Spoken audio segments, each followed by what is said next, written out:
Your chemistry classroom, my YouTube channel learn Chemi. प्यारे बच्चों, आज हम जिस टॉपिक पे बात करने वाले हैं that is bond parameters. Okay, इस चैप्टर के अंदर हमने बिगनिंग में बात की आयोनिक बॉन्ड के बारे में, then covalent bond and after that coordinate bond. And these bond parameters, they are specially required for the understanding of covalent bond, right? And also a little bit coordinate bond. तो हम किन चीजों को bond parameters बोलते हैं? ऐसे parameters, ऐसी measurements, parameter है तो measurement भी होगी, तो ऐसे parameters जो कि बॉन्ड के साथ रिलेटेड है। जब कोवेलेंट बॉन्ड बन गया तो कोवेलेंट बॉन्ड के साथ रिलेटेड कुछ मेजरिंग टर्म्स हैं, मेजरिंग पैरामीटर्स हैं, वो क्या हैं? तो मैंने शॉर्ट लिस्ट किए हैं। बॉन्ड लेंथ, बॉन्ड बना है तो उसकी कोई ना कोई लेंथ भी होगी। बॉन्ड बना है, it might have some angle. Then bond order, it may be a new term, मैं इसको एक्सप्लेन करती हूं। देन बॉन्ड एंथैल्पी, एंथैल्पी का आपको पता है, enthalpy means energy. This is bond energy, energy related to a bond. तो हम इनको वन बाय वन डिस्कस करेंगे। सबसे पहले मैं बात करती हूं बॉन्ड लेंथ के बारे में। What is bond length? Before I talk about the definition, हमारे पास कोई दो एटम्स हैं, atom A and atom B.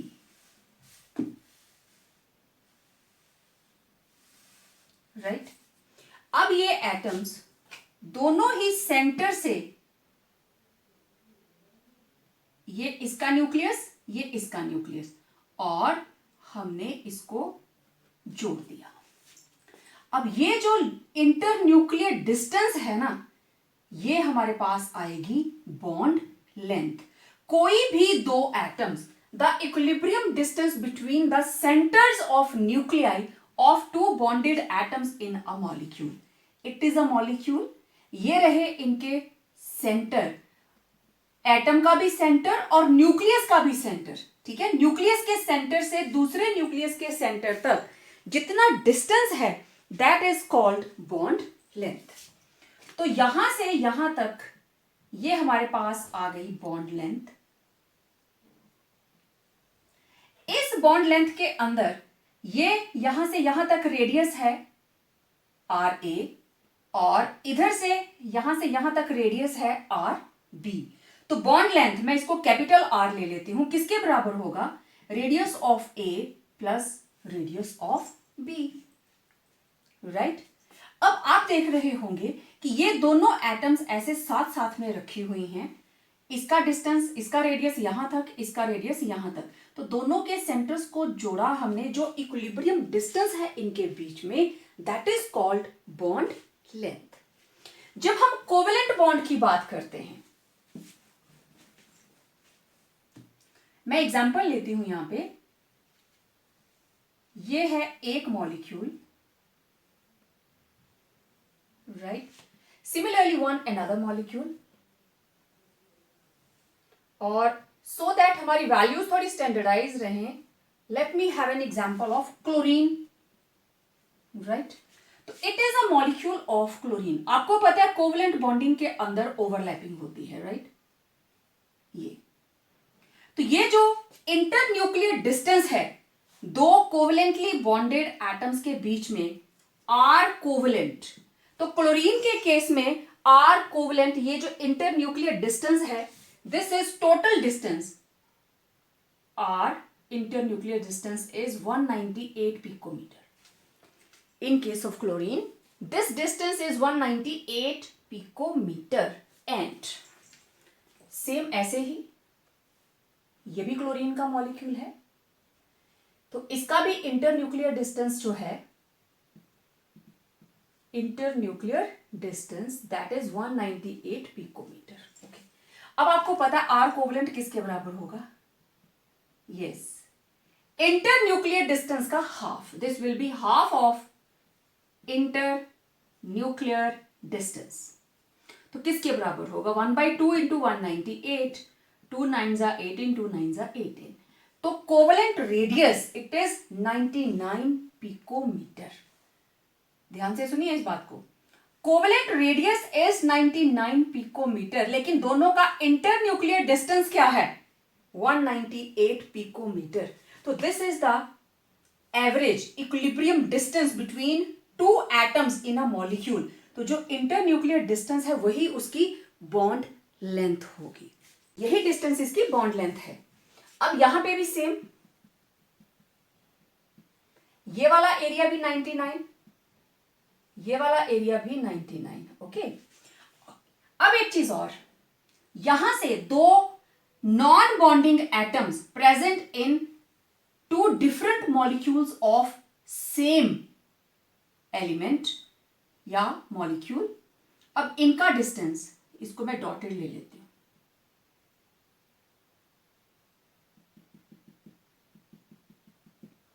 ये डिस्टेंस यहां से यहां तक, दिस इज 360 पिकोमीटर। अब जरा इसका हाफ करें, तो हाफ ऑफ 360 ये आ गया 180 पिकोमीटर। और ये कौन सा रेडियस है? ये वाला, this is R van der Waals. आया याद आप लोगों को? This is R van der Waals. Different atoms of same molecules, adjacent same molecules, उन दोनों के इंटर न्यूक्लियर डिस्टेंस का हाफ जो होगा that will be van der Waals radius. तो आपको समझ में आ गया होगा, कोवेलेंट बॉन्ड के अंदर जो दोनों न्यूक्लियस का इंटर न्यूक्लियर डिस्टेंस है that is called bond length. तो actually it is equilibrium inter nuclear separation, equilibrium inter nuclear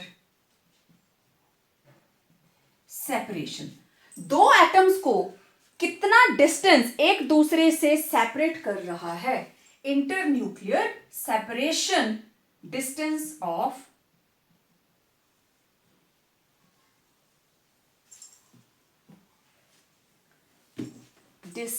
of the bonded atoms, bonded atoms किसमें? इन अ मॉलिक्यूल। ठीक है, तो it is the meaning of bond length. और bond length को या तो हम पिकोमीटर में रिप्रेजेंट करते हैं, ठीक है, ये चीजें आपने साथ साथ नोट कर लेनी है। सो इट इज कौन? Bond length. So bond length is equilibrium internuclear separation distance of the bonded atoms in a molecule. Okay, अब इसकी जो यूनिट है मेजरमेंट की, मैं उसके बारे में बात करती हूं।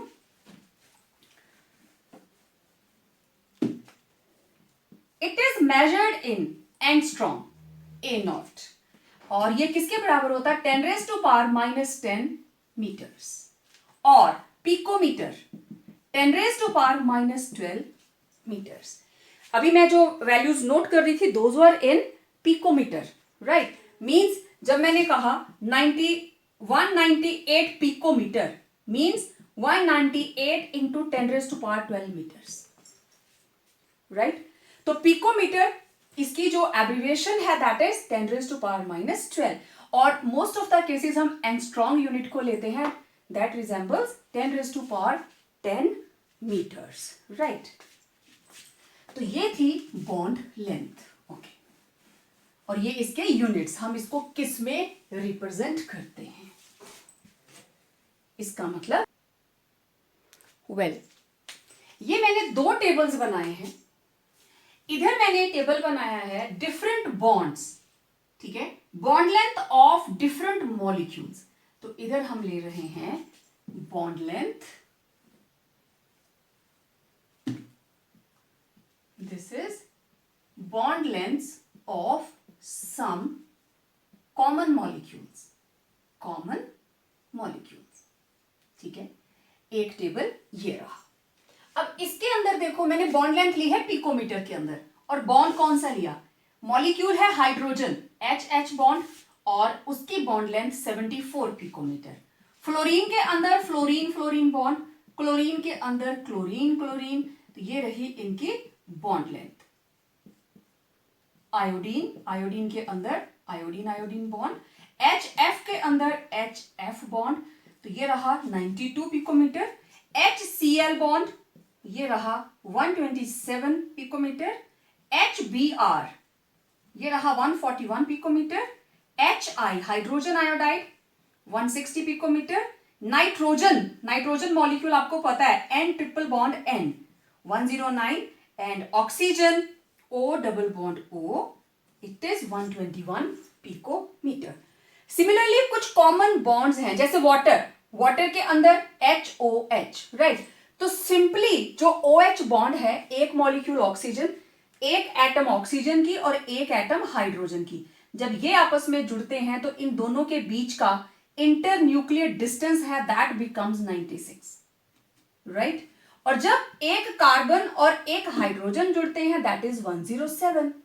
कार्बन सिंगल बॉन्ड नाइट्रोजन की bond length 143, carbon single bond carbon 154, silicon single bond silicon, germanium single bond germanium, nitrogen single bond oxygen, carbon double bond carbon 134, carbon double bond nitrogen, nitrogen double bond oxygen, carbon triple bond carbon and carbon triple bond nitrogen.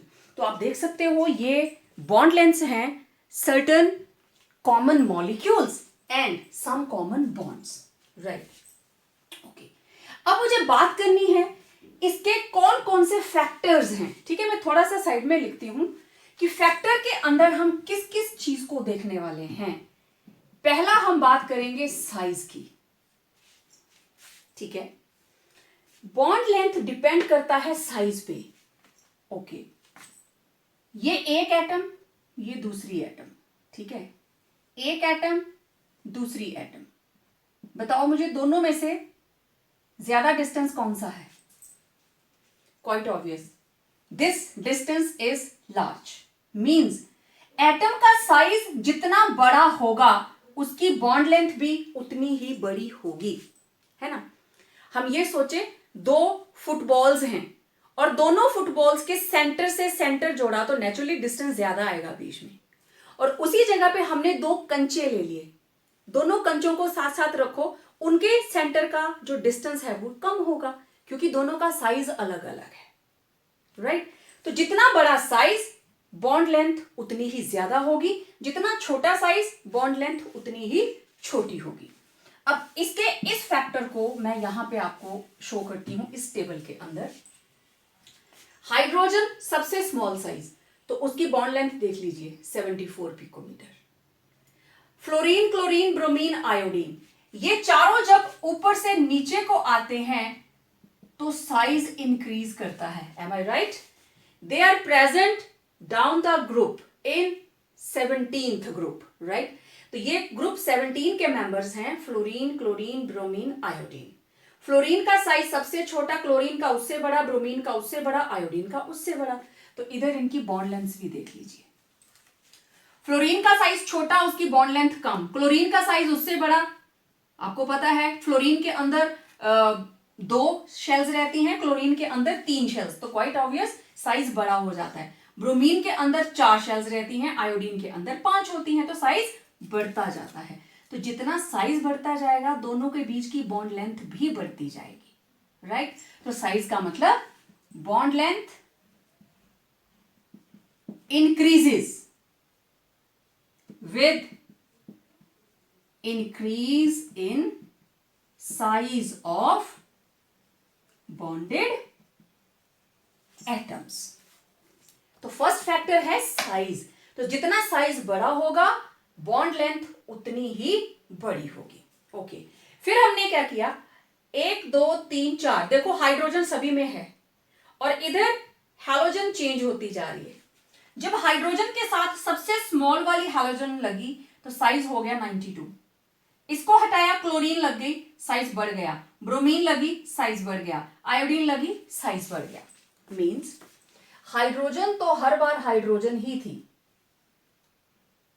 Hydrogen तो हर बार hydrogen ही थी, first case के अंदर इसके साथ लगी fluorine, क्योंकि उसका size hydrogen से थोड़ा बड़ा है, 2 शेल्स हैं।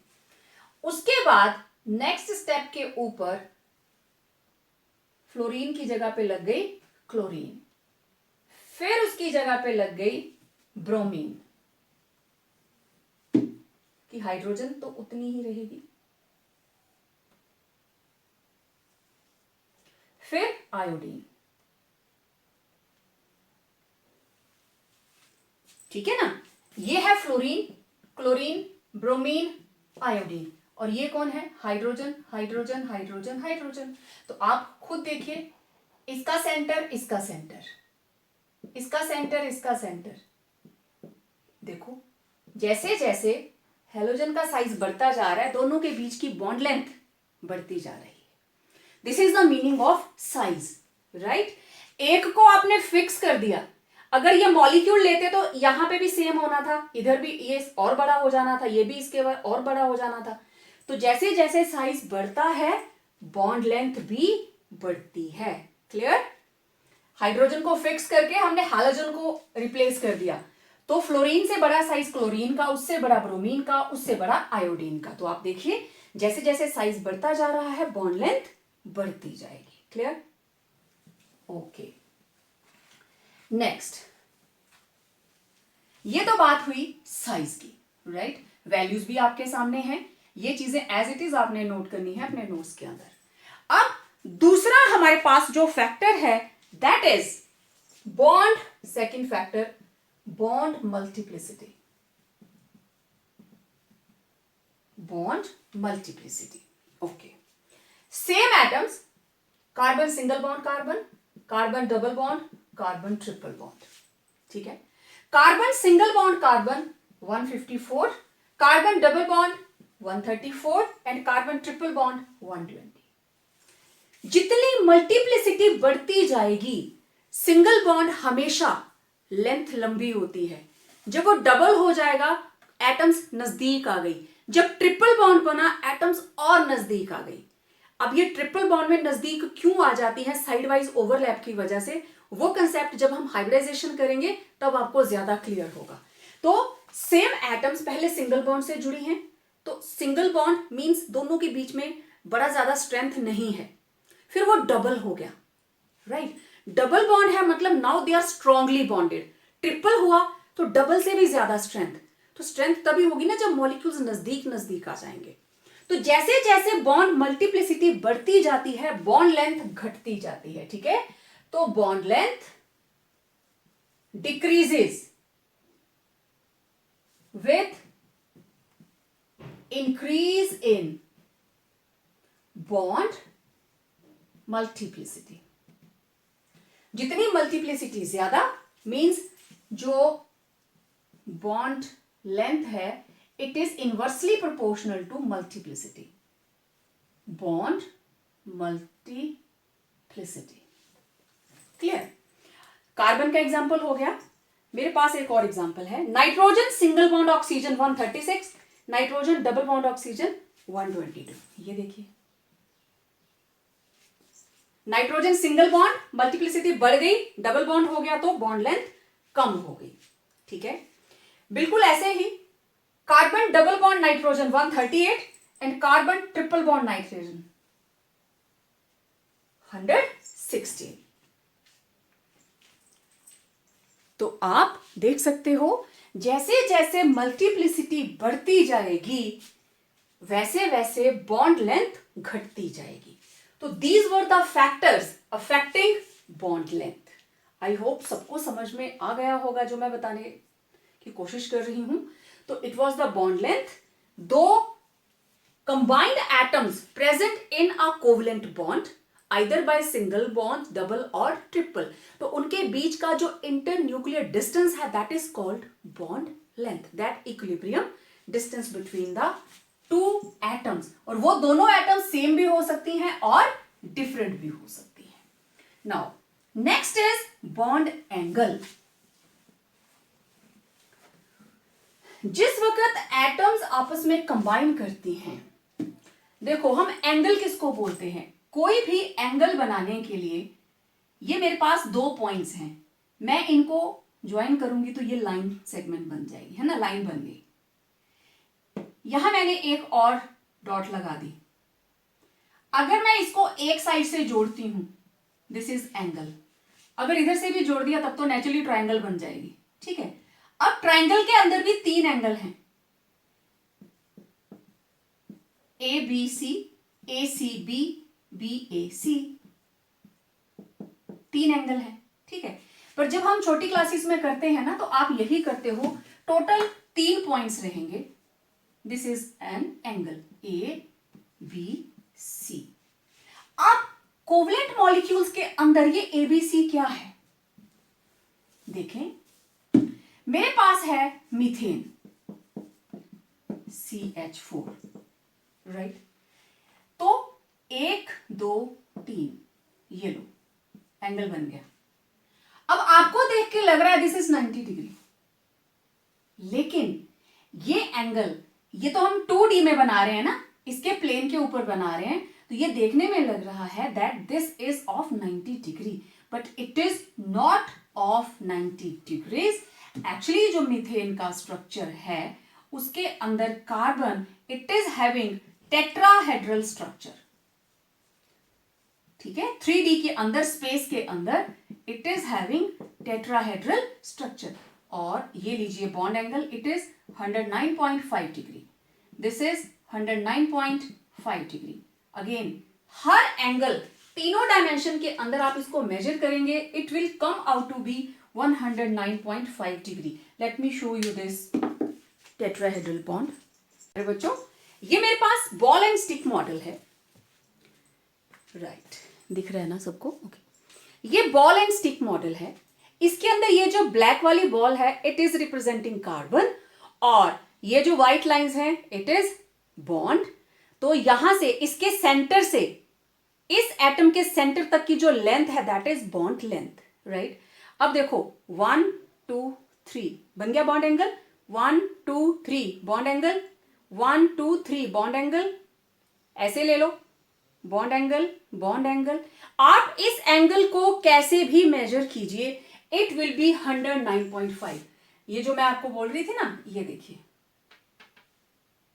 1 2 3 4, तो ये 3 एक प्लेन में होते हैं। एक प्लेन में होने का मतलब कि जब आप इसको ऐसे रखेंगे तो ये तीनों ही बराबर एक सरफेस को टच करेंगे, and one will be above the plane.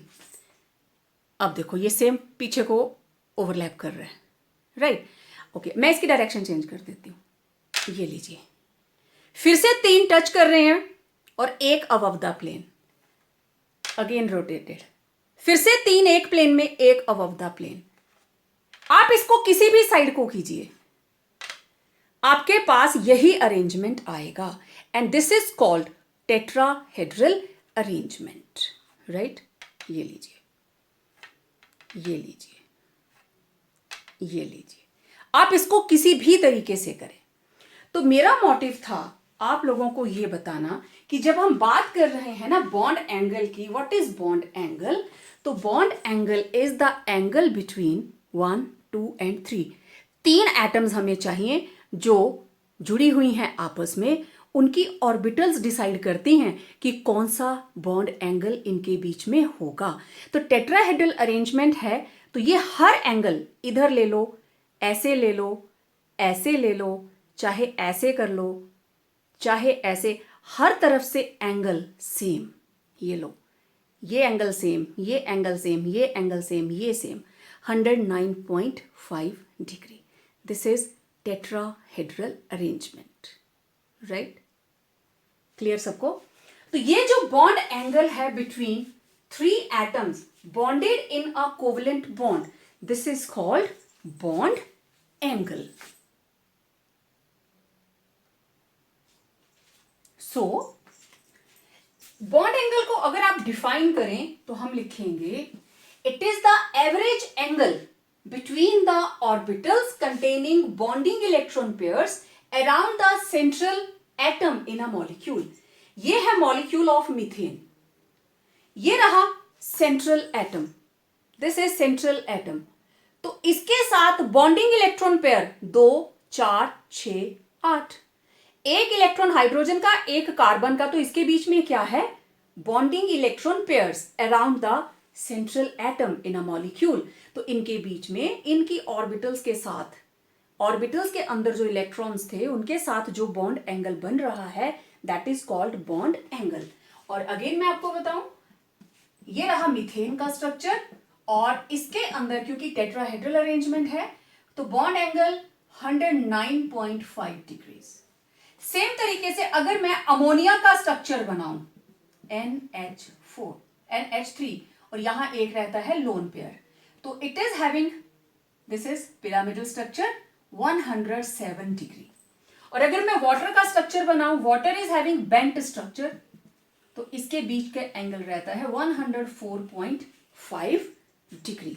तो इस तरीके से अलग अलग मॉलिक्यूल्स के अंदर ये जो बॉन्ड एंगल है ये अलग अलग आता है। अगर मैं कार्बन डाइऑक्साइड का बनाऊं ना bond angle, it will be 180। It is having linear structure, it is bent, it is pyramidal, it is tetrahedral.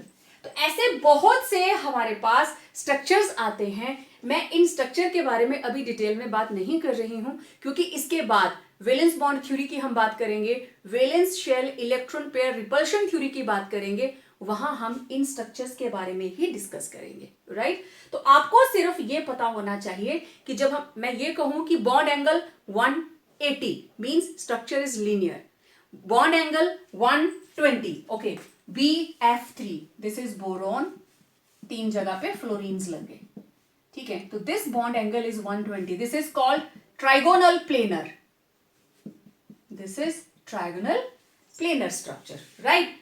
तो ये था बॉन्ड एंगल। अब हम बात करेंगे what is bond order. Bond order क्या होता है? देखिए, किसी भी मॉलिक्यूल के अंदर जब एटम्स आपस में जुड़ती हैं, carbon single bond carbon, carbon double bond carbon, carbon triple bond carbon, right. तो उनके बीच में कितने बॉन्ड्स बने हैं उसे हम बोलते हैं bond order. The number of bonds present between two atoms in bonded form, it is called bond order. तो यहां कार्बन कार्बन का बॉन्ड ऑर्डर क्या है? 1, carbon double bond carbon 2, carbon triple bond carbon 3, मतलब ये है 2 1 bond order 2 bond order 3, okay. Bond order of nitrogen कितना होता है? 3। नाइट्रोजन कैसे होता है? N triple bond N। Bond order of oxygen कितना होता है? 2। आपको पता है oxygen is O double bond O। तो it is a very simple concept that what is bond order, इस तरीके से आएगा, ओके। इसके बाद में हम बात करेंगे बॉन्ड एंथैल्पी के बारे में, मैं इसके कोरिलेशन की भी बात करूंगी। तो बॉन्ड ऑर्डर को अगर मुझे डिफाइन करना हो तो what I will say, I will write bond order, it is the number of bonds present between two same or different bonded atoms in a molecule. Done? So this is called bond order. Okay. अब आप जरा मेरे को बताइए,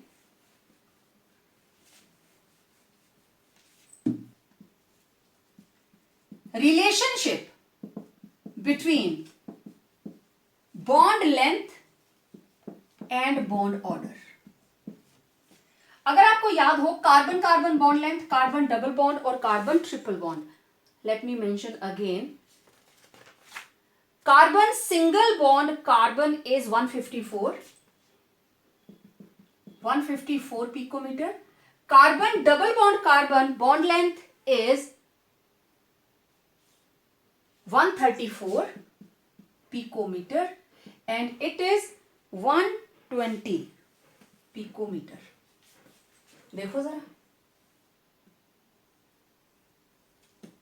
जैसे जैसे bond order बढ़ता जा रहा है, बॉन्ड लेंथ घटती जा रही है। इस रिलेशन को याद रखना, bond order is inversely proportional to bond length, और bond length inversely proportional to bond order. Bond order ज्यादा तो बॉन्ड लेंथ कम। देख लीजिए आप, bond length decreases with increase in bond order। Bond order बढ़ेगा तो बॉन्ड लेंथ घटेगी। आपको साफ दिखाई दे रहा है, एग्जांपल आप इसका कोड कर सकते हो।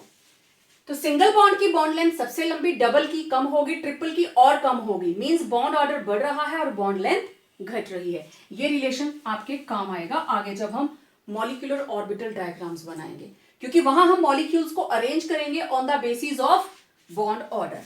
अब आपके पास ये कार्बन के ही 3 मॉलिक्यूल्स हैं, ठीक है। तो आपको क्वेश्चन आता है, arrange carbon single bond, carbon double bond and carbon triple bond in increasing order of bond length. इसको बॉन्ड लेंथ के इंक्रीजिंग ऑर्डर में रखना है, ठीक है। हमें पता है bond length is inversely proportional to bond order. तो increasing order of bond length क्या होगा? सबसे छोटी बॉन्ड लेंथ होगी ट्रिपल बॉन्ड की, उससे बड़ी होगी कार्बन डबल बॉन्ड की, उससे बड़ी होगी कार्बन सिंगल बॉन्ड की। अब इधर से इधर जाते हुए बॉन्ड लेंथ क्या कर रही है? इंक्रीज, और बॉन्ड ऑर्डर क्या कर रहा है? डिक्रीज। आगे ना दोनों। अब इसको मैंने कार्बन सिंगल बॉन्ड इधर और कार्बन डबल बॉन्ड ऐसे नहीं किया, क्योंकि ये कौन सा साइन आ जाएगा? Decreasing order. अब इससे बड़ा ये, इससे बड़ा ये, दिस इज इंक्रीजिंग ऑर्डर। तो आप लोगों ने इस चीज को ध्यान से देखना होता है, आपको डिक्रीजिंग ऑर्डर के अंदर लिखने को बोला है या इंक्रीजिंग ऑर्डर के अंदर।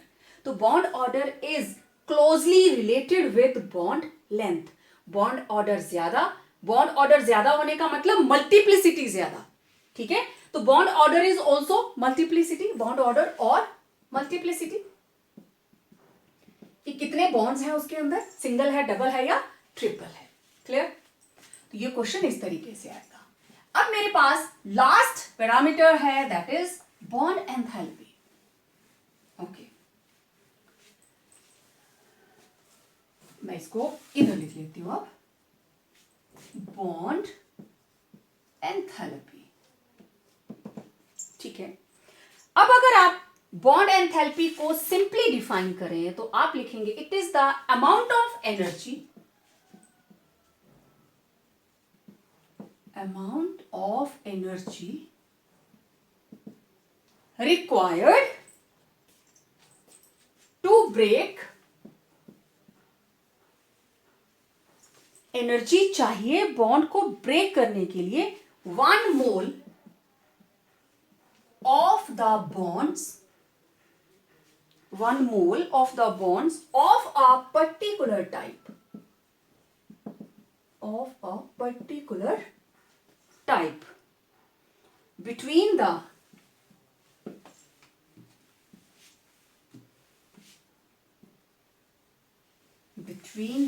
atoms,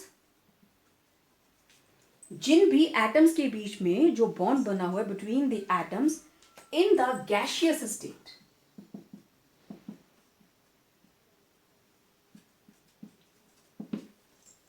तो किसी भी बॉन्ड को तोड़ने के लिए एक हाइड्रोजन का मॉलिक्यूल लिखा है, दिस मींस 1 मोल, और इसके अंदर बॉन्ड्स भी कितने हैं? 1 मोल, राइट। इसको तोड़ने के लिए कितनी एनर्जी लगानी पड़ेगी? That is called bond enthalpy, right. अब अगर मैं एक छोटा सा टेबल बनाती हूं, फिर मैं आपसे बात करती हूं। Okay, next is bond enthalpy. मैंने आपको बताया किसी पर्टिकुलर 1 मोल ऑफ बॉन्ड को ब्रेक करने के लिए कितनी एंथैल्पी लगानी पड़ेगी, that is called bond enthalpy.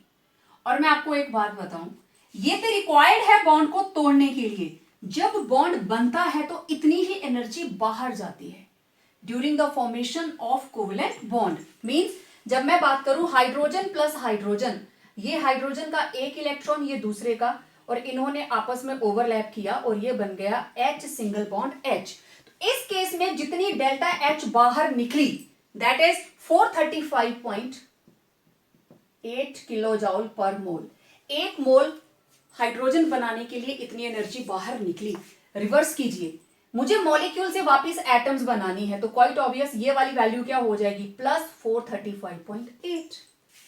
समझे मेरी बात? तो बॉन्ड एंथैल्पी मींस बॉन्ड बनने पर बाहर जाने वाली एनर्जी और बॉन्ड को तोड़ने के लिए लगाई जाने वाली energy, that is called bond enthalpy.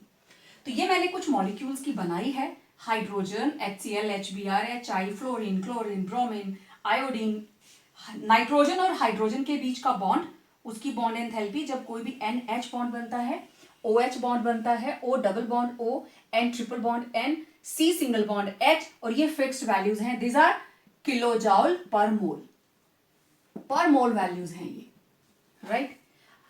Carbon single bond carbon, carbon double bond carbon, carbon triple bond carbon, तो ये वैल्यूज फिक्स्ड हैं, एक्सपेरिमेंटली वेरीफाइड वैल्यूज हैं। अब जो फैक्टर्स हैं वो मैं इन्हीं वैल्यूज के साथ कोरिलेट करके आपको बताती हूं कि किन किन फैक्टर्स के ऊपर बॉन्ड एंथैल्पी डिपेंड करती है। फैक्टर्स, सबसे पहली बात, साइज ऑफ बॉन्डिंग एटम्स। जो एटम्स बॉन्ड बना रही हैं उनका साइज। देखो, एटम का साइज जितना स्मॉल होगा, बॉन्ड लेंथ उतनी ही कम होगी। एटम्स एक दूसरे के क्लोज होंगी तो बॉन्ड उतना ही ज्यादा स्ट्रॉन्ग होगा, ठीक है। Smaller is the size of combining atoms, stronger will B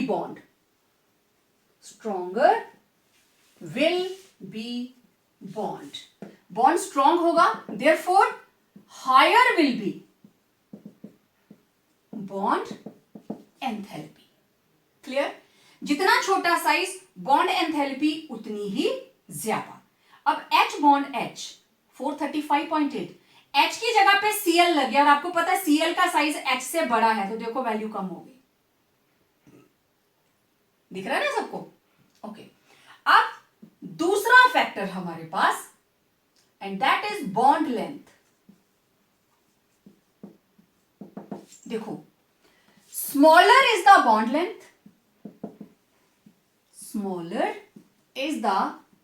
length, more closer are the atoms, therefore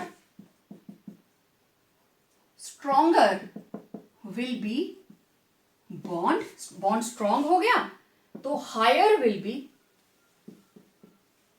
bond enthalpy. Simple. और अब इसको जरा उल्टा लेके चले, larger is the bond length, मैं यहां लिखूंगी, आपने अपनी कॉपी में नोट करना है। Larger is the bond length जितनी ज्यादा होगी, weaker will be the bond weak होगा तो उसको तोड़ने के लिए कम एनर्जी लगानी पड़ेगी। Weaker will be the bond, therefore lesser will be the value of bond enthalpy। ये आपने इसी के साथ नोट करना है। क्लियर? अब ये हो गए दो factor. Third factor very important, और देखना वो इन सभी को कोरिलेट करेगा। Third factor is multiplicity of bond. जरा इसको देखिए, नीचे को जाते हुए मल्टीप्लिसिटी इंक्रीज कर रही है और बॉन्ड एंथैल्पी भी इंक्रीज कर रही है। इसका मतलब bond enthalpy is directly proportional to multiplicity of bonds. Same atoms के बीच सिंगल, सेम के बीच डबल, सेम के बीच में ट्रिपल, तो जैसे जैसे बॉन्ड मल्टीप्लिसिटी बढ़ती जाएगी, मॉलिक्यूल के बीच की बॉन्ड स्ट्रेंथ बढ़ती जाती है, क्योंकि बॉन्ड लेंथ घटती जाती है ना।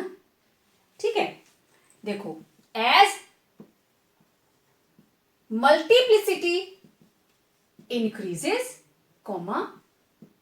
बॉन्ड लेंथ क्या करती है? डिक्रीज। मल्टीप्लिसिटी इंक्रीज की तो बॉन्ड लेंथ डिक्रीज करती है। That is atoms become more closer. Atoms एक दूसरे के ज्यादा क्लोज आ गई।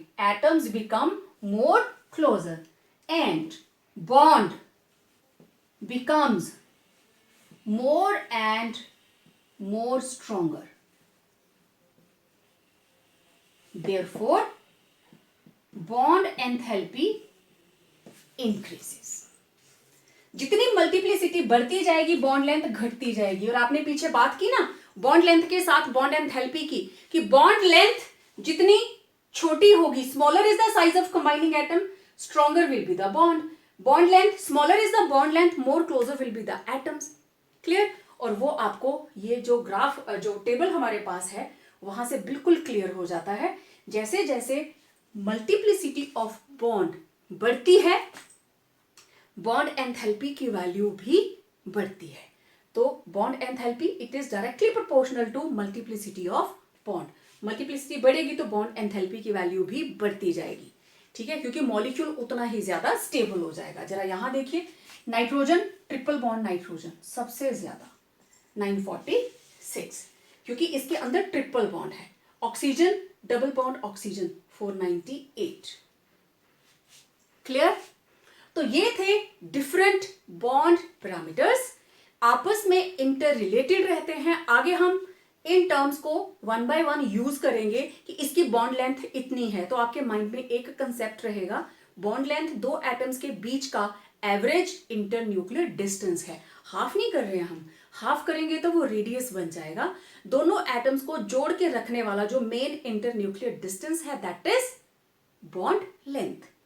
और सेंट्रल एटम और उसके साथ जो ऑर्बिटल के साथ शेयर्ड पेयर ऑफ इलेक्ट्रॉन्स हैं उनके बीच में जो एंगल बनता है that is called bond angle, right. और बॉन्ड ऑर्डर क्या होता है?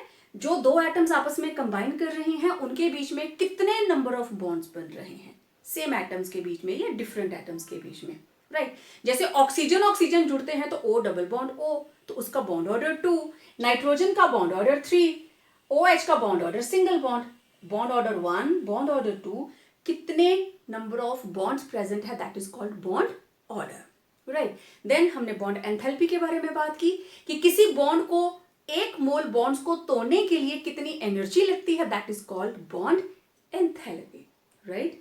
तो आज के लेक्चर में इतना ही। अलॉन्ग विद वीडियो नोट्स को कंप्लीट करें, ठीक है। और वीडियो आपको पसंद आया तो इसको लाइक करें, इसको शेयर करें एंड यस चैनल को सब्सक्राइब जरूर करें and on your notification bell so that every video you can get at the fastest, right? So stay tuned for the upcoming video. Till then, stay home, stay safe.